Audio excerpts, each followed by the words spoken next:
Thank you, Steve. And fellow Toastmasters, welcome to my re-beginning of my Toastmasters journey. When I was preparing for this icebreaker speech, Pathways now has a pre-assessment. And one of the questions it asked me in pre-assessment was, am I aware of the benefits of Toastmasters in other areas of my life? Which got me to thinking. So I want you to picture this. A bicycle built for two, a tandem. My husband and I are both retired and we like to ride our tandem as many days as we can. Now picture he's 6'3", I'm 5'4", probably about 100 pounds difference in weight. So that's a big difference in height and weight.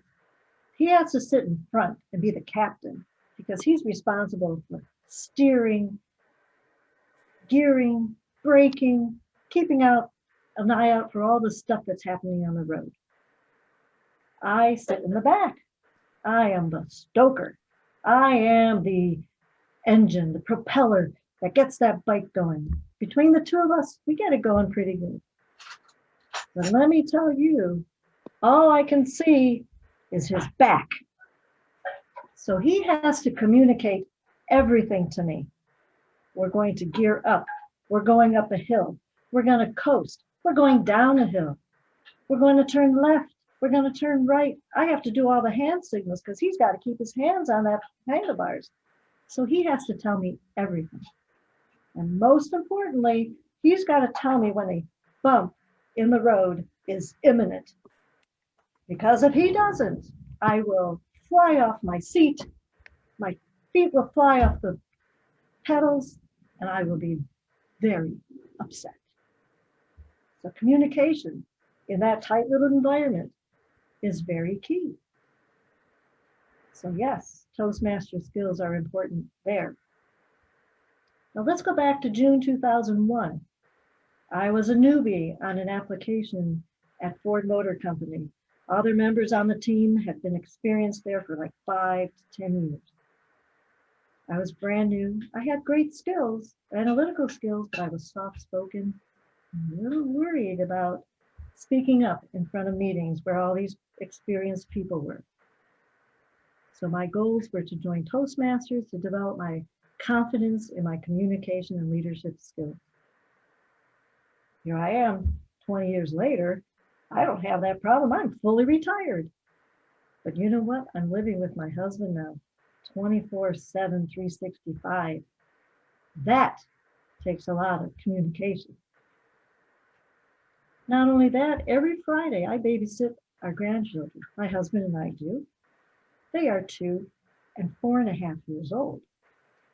So my daughter lent me this book, How to Communicate or How to Talk to Little Kids, so little kids will listen.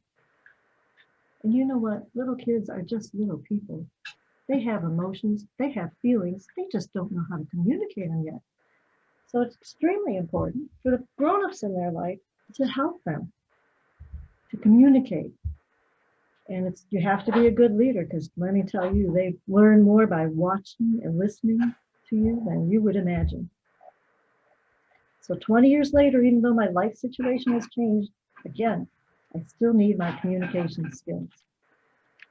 So when I started looking at the pathways,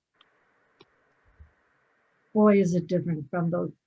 Remember, Steve, that communication manual, 10 projects all outlined for you. Now I got to go online. I got to do a pre-assess. I got to do a post-assess. I have to pull everything offline.